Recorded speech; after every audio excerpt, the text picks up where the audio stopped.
प्रधानमंत्री नरेंद्र मोदी 28 फरवरी को राजस्थान के अजमेर दौरे पर थे। इस दौरान उन्होंने एक जनसभा को संबोधित किया और संतोष जताया कि राजस्थान अब विकास की नई दिशा में आगे बढ़ रहा है।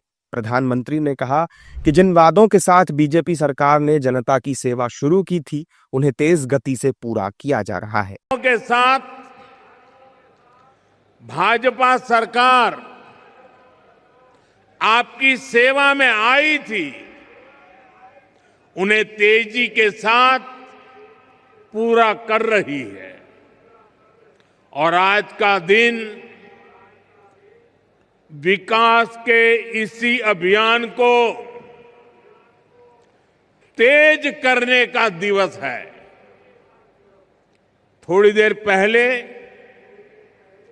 यहां राजस्थान के विकास से जुड़ी करीब 17,000 करोड़ रुपए की परियोजनाओं का शिलान्यास और लोकार्पण हुआ है। सड़क, बिजली, पानी, स्वास्थ्य, शिक्षा, हर क्षेत्र में नई शक्ति जुड़ रही है। पीएम मोदी ने बेटियों के लिए शौचालय, सैनिटरी पैड्स जैसी समस्याओं को गिनाकर पूर्व की गहलोत सरकार पर निशाना साधा। बेटियों को कितनी पीड़ा, कितना अपमान झेलना पड़ता था। बच्चियां स्कूल छोड़ देती थी क्योंकि वहां अलग टॉयलेट की सुविधा नहीं होती थी। गरीब बेटियां सैनिटरी पैड्स नहीं ले पाती थी।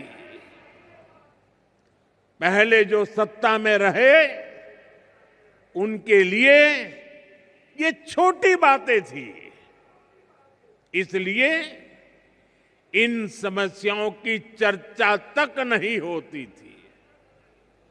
लेकिन हमारे लिए ये बहनों बेटियों को बीमार करने वाला, उनके अपमान से जुड़ा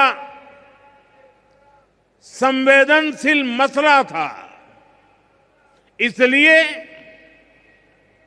हमने इनका मिशन मोड पर समाधान किया। साथियों, गर्भावस्था के दौरान कुपोषण माताओं के जीवन के लिए बहुत बड़ा खतरा होता था।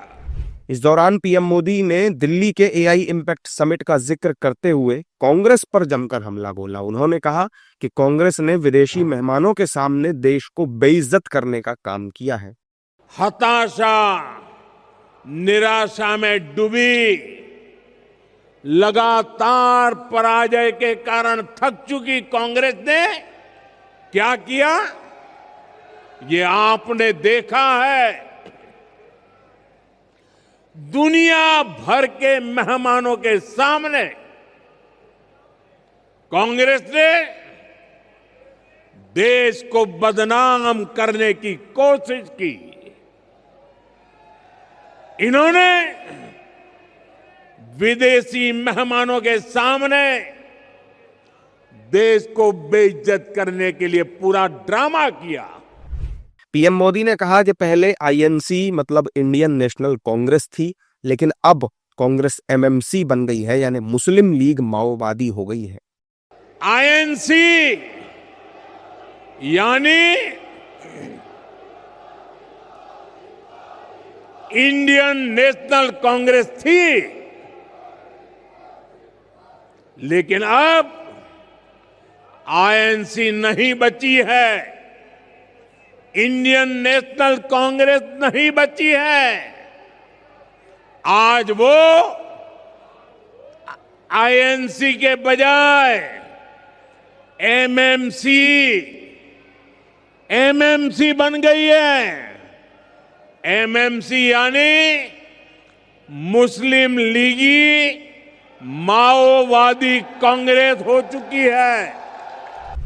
कार्यक्रम के दौरान पीएम मोदी ने कुल 21,800 युवाओं को ज्वाइनिंग लेटर सौंपे और इसके साथ ही लगभग 16,600 करोड़ रुपए की विकास परियोजनाओं का लोकार्पण और शिलान्यास भी किया।